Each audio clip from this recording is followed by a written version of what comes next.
Hey Brain Warriors, welcome back. Today's question, can you eat oats uncooked? That's a common question.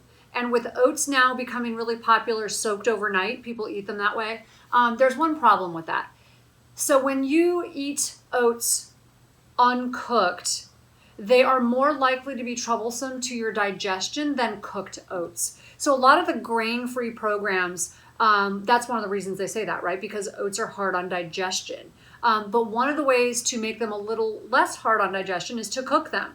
So if you're going to eat oats uncooked, make sure that you don't have a lot of them. So Omni is predominantly grain-free. We want you to eat less grains. Make sure your grains are gluten-free. But if you're going to eat oats or actually any gluten-free grain, make them your staple. In other words, in our society, we tend to make grains our staple. It's mostly grains, a little bit of vegetables, a little bit of meat, and we want you to flip that. So no more than a half cup at a time, small amounts, not every day.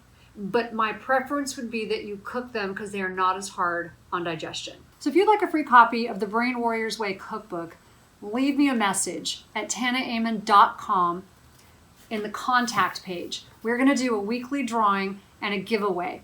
So leave me a question as well as your information, and if you get chosen and you're within the US, we're going to send you a gift. Don't forget to hit the subscribe button, and right to the right of that is a little bell. If you want to be notified when your questions are answered, hit that bell and you'll hear it every time. Thanks.